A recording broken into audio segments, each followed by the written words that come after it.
शिवाय।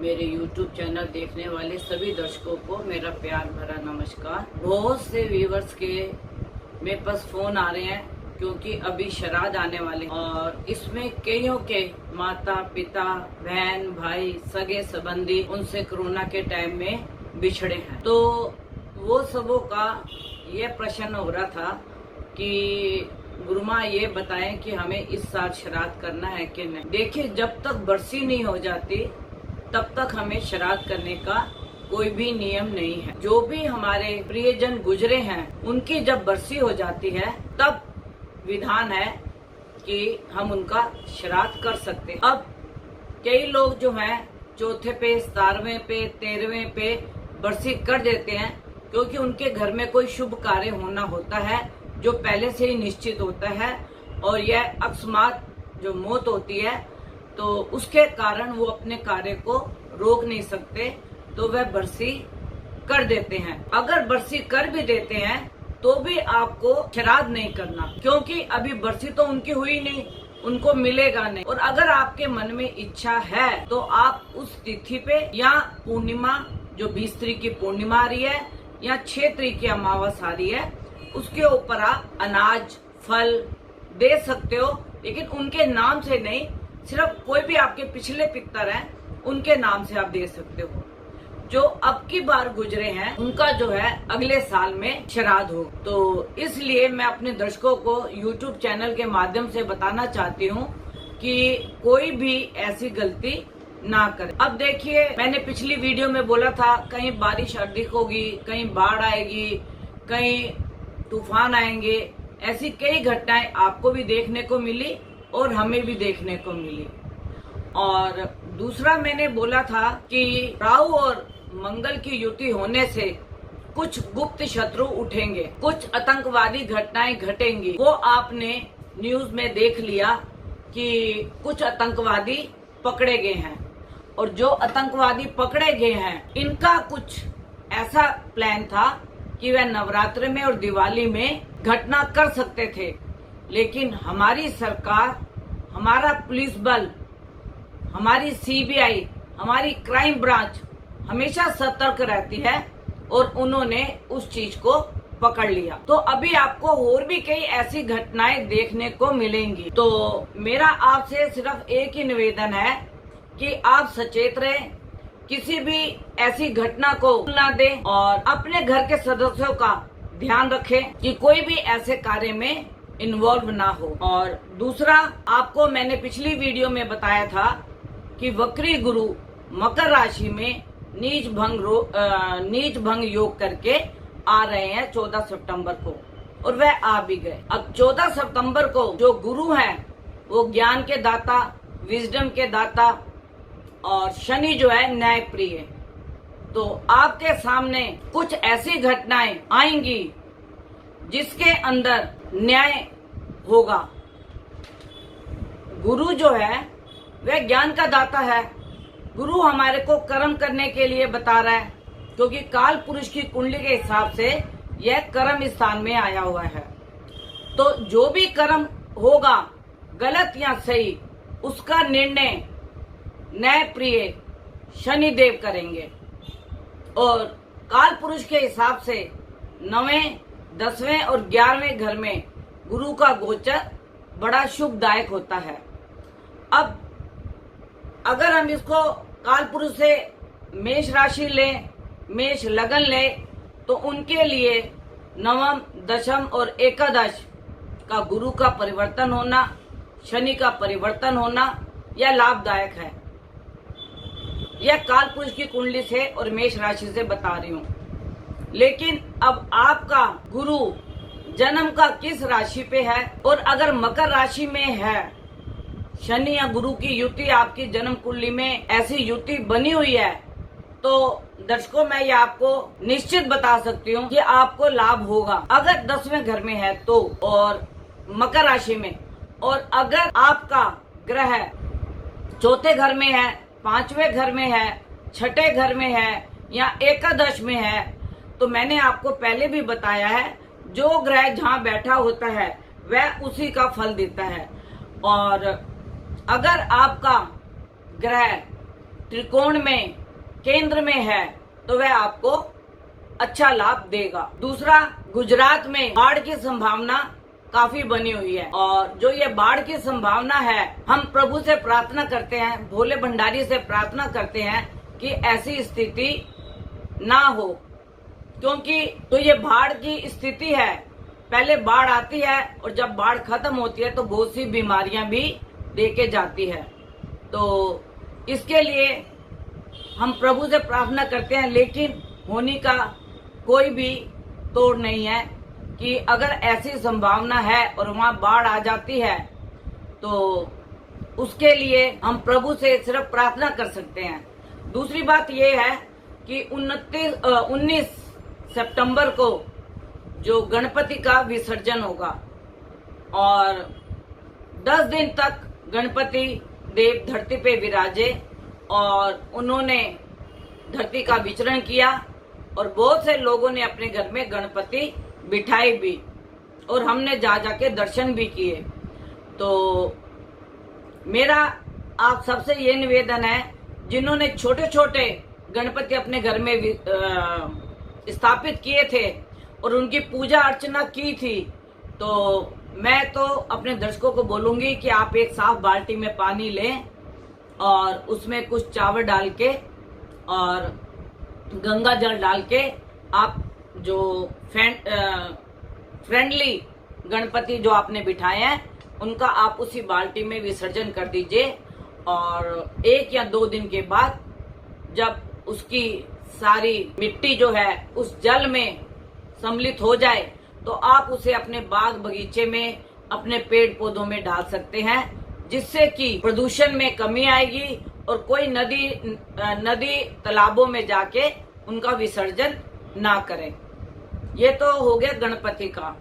अब बहुत से दर्शकों के श्राद्धों के लिए फोन आ रहे हैं, तो श्राद्ध 20 सितंबर पूर्णिमा से और 6 सितंबर अमावस तक रहेंगे। इसके लिए मैं अपने हर दर्शक को पर तिथि के हिसाब से, क्या नक्षत्र है, क्या वार है, उसके हिसाब से आपको अपने पितरों को क्या दान करना है, कैसे दान करना है, किस कलर का कपड़ा दान करना है, क्या फ्रूट दान करना है, उसकी मैं आपको अगली वीडियो में सारा विवरण बताऊंगी। दूसरा, मंगल और राहु की अभी युति बनी रहेगी। गुप्त शत्रु, कुछ उपद्रवी लोग सामने आएंगे, यह आपके सामने होगा। जैसे अभी कल दिल्ली में पकड़े गए आतंकवादी, ऐसे ही कुछ और उपद्रव भी पकड़े जा सकते हैं, क्योंकि जब तक मंगल और राहु की युति बनी रहेगी और शनि की भी उस पर दृष्टि है, तो इसलिए कोई ना कोई आपके सामने घटनाएं आती रहेंगी।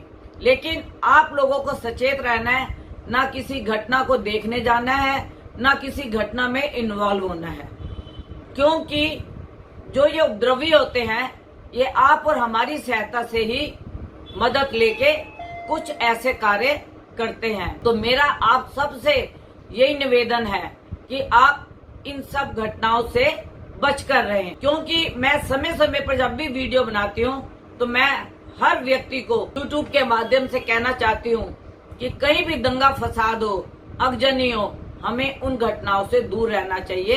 क्योंकि कुछ समय ऐसा चल रहा है कि अगर आपने कुछ बुरा नहीं भी किया तो भी अगर आप उस घटना में वहां खड़े हैं या आपने कुछ भी बयानबाजी की तो आपके लिए घटना जंजाल बन सकती है। क्योंकि ग्रहों का खेल ऐसा है कि राहु, शनि और मंगल की युति, और अभी 17 तारीख को सूर्य भी अग्नि तत्व इसमें सम्मिलित हो जाएंगे। तो मेरा आप सबसे एक ही निवेदन है, और जब सूर्य मकर राशि में आएंगे तो उस समय आप देखिए राजनीतिक में कितनी हेरफेर होगी। कहीं पे किसी को पद मिलेगा, किसी का पद जाएगा। अभी मैंने पिछली वीडियो में भी आप लोगों को बताया था कि राजनीतिक में उठापटक होगी, तो गुजरात में सुनने में आया, लेकिन वहां पे शांति प्रिय हर कार्य हो गया। लेकिन अभी राजनीतिक में बहुत सी ऐसी घटनाएं आपको देखने को मिलेंगी और आप उन घटनाओं से दूर रहें और उनको तूल मत दें। ये ग्रहों का खेल है और ग्रहों के हिसाब से हर कर्म चलता रहता है। और जब अब मंगल, बृहस्पति, सूर्य, राहु की युति बनी है तो इसके अंदर जितने भी बहरूपी हैं वे सारे सामने आएंगे। कुछ फिल्म जगत के, कुछ राजनीतिक जो छुपे हुए राज हैं वो आप लोगों के सामने उजागर होंगे। क्योंकि अभी देखिए दिल्ली पुलिस ने आतंकवादियों को पकड़ा, उससे पहले बॉम्बे पुलिस सभी महिलाओं की सुरक्षा के लिए सतर्क हो गई है और उसने कुछ कड़े नियम बना दिए। और मेरा आप सबसे सिर्फ एक ही निवेदन है कि आप लोग इन चीजों से दूर रहें। और फिरोजाबाद यूपी में डेंगू का कहर आया हुआ है और वहाँ पे कई बच्चों की मौत भी हुई है। तो मेरा आप सबसे यही निवेदन है कि आप अपने बच्चों का, अपने परिवार का पूरे से ध्यान रखें। फ्लू, डेंगू जैसी बीमारियों से बचें और इसको फैलने से भी रोकें। क्योंकि जब एक व्यक्ति को होता है परिवार में और हम थोड़ी सी भी लापरवाही करते हैं तो हमारा पूरा घर चपेट में आ जाता है।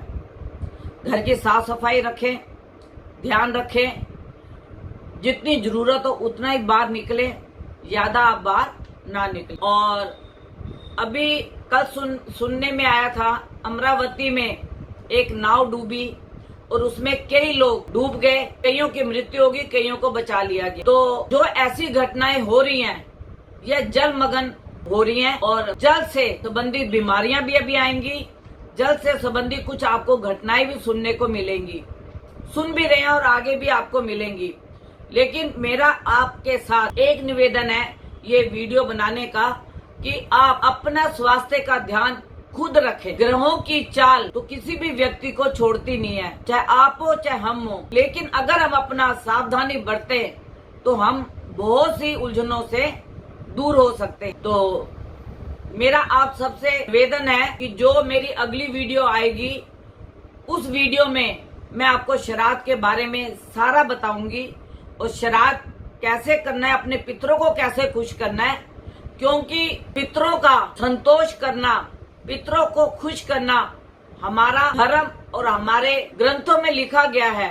जो हमारे पूर्वज हैं उनका साल में एक बार धरती में विचरण होता है 15 दिन के लिए और उस विचरण में हमें उनको जो उनके भोग होते हैं वो जरूर प्रदान करने चाहिए। और उससे क्या लाभ होता है, क्या हानि होती है, ये मैं आपको सब बताऊंगी। हानि तो कुछ नहीं होती हमें अपने पितरों को दान पुण्य करने से, लेकिन लाभ ही लाभ होता है। और जो लोग नहीं करते हैं या नहीं मानते हैं उनको मैं इस वीडियो के माध्यम से एक बात बताना चाहती हूँ कि अगर आप लोगों में ऐसा नहीं होता तो ये 15 दिन जो होते हैं ये दान पुण्य के होते हैं। तो हमें कुछ ना कुछ दान पुण्य करते रहना चाहिए। अगर आपको श्राद्ध की विधि नहीं मालूम वो मैं आपको अगली वीडियो में बताऊंगी। और श्राद्धों से पहले मेरी वीडियो आएगी जिससे कि आप हर सामान अपना आसानी से अपने पास रखें और उसका दान पुण्य का कार्य कर सकें। लेकिन मेरा सभी दर्शकों से, हिंदुओं, मुस्लिमों, सिखों, ईसाइयों या क्रिश्चियनों, कोई भी, सभी से एक निवेदन है कि जो ये 15 दिन आ रहे हैं इसके अंदर हमें दान पुण्य करना है, अच्छे कर्म करने हैं, पितरों को खुश करना है और जितना भी हो सके अपने घर में होम करें। ये 15 दिन होम पूरे घर को शुद्ध करता है, नेगेटिविटी बाहर निकालता है।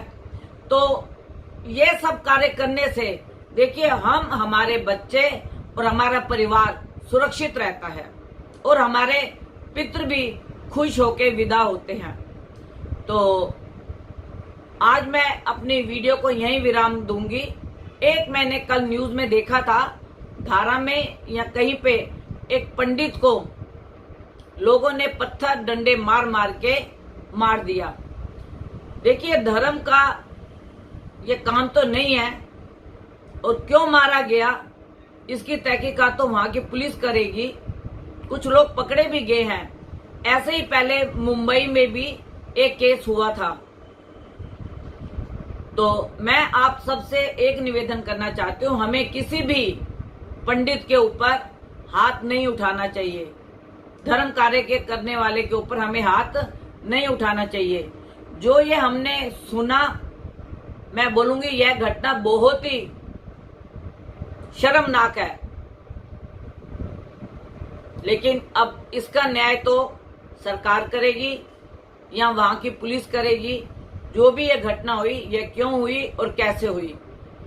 और अभी आने वाली वीडियो में मैं आपको श्राद्ध के बारे में सारा बताऊंगी, और उसके ऊपर आप अगर उस तरीके से कार्य करते हैं तो आप लोगों के खुद मेरे पास फोन आएंगे कि हमारे को श्राद्ध करने से या जिस नियम से मैंने बताया करने से आपको क्या क्या लाभ हुए हैं, और कैसे आपके घर से नेगेटिविटी गई, रुके हुए कार्य कैसे बनने लग गए, जो शादियां नहीं घर में हो रही थी वो कैसे होने लग गई, और जिनके घर में औलाद नहीं हो रही थी वहां पे औलाद भी होने लगेगी। यह पितरों का आशीर्वाद होता है। और यह जो नियम से अगर हम करते हैं तो आप क्या, कोई भी पूरा परिवार सुखी रहता है और उसको किसी प्रकार का कोई कष्ट नहीं होता। तो आज के लिए मेरी वीडियो को मैं यहीं विराम देती हूँ, क्योंकि मैंने गुरु का, मंगल का, सूर्य का और शनि का युति से जो जो घटनाएं हो रही थी उसके बारे में आपको अवगत कराया, और उससे सावधानी लेना आपका कार्य है। आप और आपका परिवार सुखी रहे, खुश रहे, और मेरी यही आपसे प्रार्थना है। और कोई अगर मेरे से कांटेक्ट करना चाहता है, कुंडली का अवलोकन कराना चाहता है, तो मेरे कांटेक्ट नंबर पे फोन कर सकता है। और 11 बजे से 4 बजे का समय है। और अगर आपको वीडियो अच्छी लगी हो तो आप सब्सक्राइब कीजिए, ब्लू बेल बटन दबाइए, जिससे आपको सबसे पहले जो वीडियो बनेगी वह आप तक पहुंचेगी। और समय समय पर जैसे ग्रह बदलते हैं और जो नक्षत्र बदलते हैं उसका मैं आपको विवरण देती रहूंगी। और जितना भी आप इस वीडियो को शेयर करेंगे उसके लिए धन्यवाद।